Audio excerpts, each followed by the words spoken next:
আসসালামু আলাইকুম ওয়া রাহমাতুল্লাহ। সুপ্রিয় দর্শক মণ্ডলী, আজকে আমরা কথা বলতে চলেছি পবিত্র কোরআনে যেভাবে আল্লাহ সুবহানাহু ওয়া তাআলাকে ভয়ের কথা বলা হয়েছে এ সম্পর্কে। আল্লাহর ভয় একজন মুমিনের অন্যতম সম্পদ। মনে সবসময় আল্লাহ তাআলার ভয় থাকা ঈমানের একটি অন্যতম অংশ।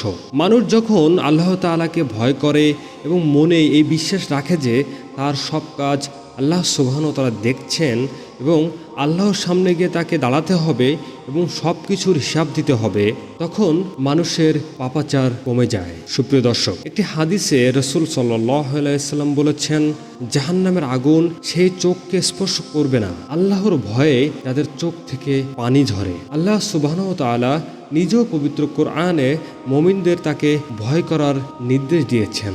সূরা আল ইমরানের 102 নম্বর আয়াতে আল্লাহ সুবহানাহু ওয়া তাআলা বলেন, হে মুমিনগণ, তোমরা আল্লাহকে ভয় করো যথাযথ ভয়, আর তোমরা মুসলমান হওয়া ছাড়া মারা যেও না। আল্লাহ সুবহানাহু ওয়া তাআলা সূরা তাওবার আয়াত নম্বর 175-এ আবার ইরশাদ করেন যে, তোমরা যদি মুমিন হয়ে থাকো তাহলে তাদেরকে নয়, আমাকে ভয় করো। সুপ্রিয় দর্শক মণ্ডলী, পবিত্র কোরআনের সূরা আল মায়েদার আয়াত নম্বর 44-এ আল্লাহ সুবহানাহু ওয়া তাআলা বলেন, তোমরা মানুষকে ভয় করো না, আমাকে ভয় করো। এছাড়াও আল্লাহ সুবহানাহু ওয়া তাআলা সূরা আল বাকারার আয়াত নম্বর 40-এ বলেন, আর ভয় কেবলমাত্র আমাকেই করো। অন্য জায়গায় আল্লাহ ভীতিকে মুমিনের বৈশিষ্ট্য বলে আল্লাহ সুবহানাহু ওয়া তাআলা উল্লেখ করেছেন সূরা আল আম্বিয়ার আয়াত নম্বর 28-এ, তারা সর্বদা আল্লাহর ভয়ে ভীত সন্ত্রস্ত।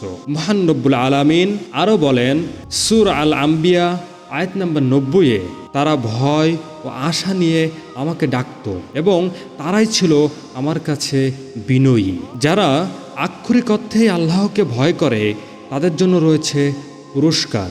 ইরশাদ হয়েছে সূরা আর রহমান আয়াত নম্বর 46-এ আল্লাহ সুবহানাহু ওয়া তাআলা বলেন, যে ব্যক্তি আল্লাহর সামনে একদিন দাঁড়াতে হবে এই ভয় রাখে, তার জন্য রয়েছে দুটো বাগান। এছাড়াও রব্বে করিম সূরা ইব্রাহিম আয়াত নম্বর 14-এ বলেছেন, যারা আমাকে এবং আমার আযাবের ওয়াদাকে ভয় করে তাদের জন্য রয়েছে এই মর্যাদা। সুপ্রিয় দর্শক মণ্ডলী, আল্লাহ সুবহানাহু ওয়া তাআলার ভয় আমাদের যদি যথাযথ হয় তাহলেই আমরা হয়তোবা প্রকৃত মুত্তাকি হতে পারবো, আমরা হয়তোবা প্রকৃত মুমিন হতে পারবো। আল্লাহ সুবহানাহু ওয়া তাআলা আমাদেরকে প্রকৃত মুমিন হিসেবে কবুল করুন। আল্লাহ হাফেজ।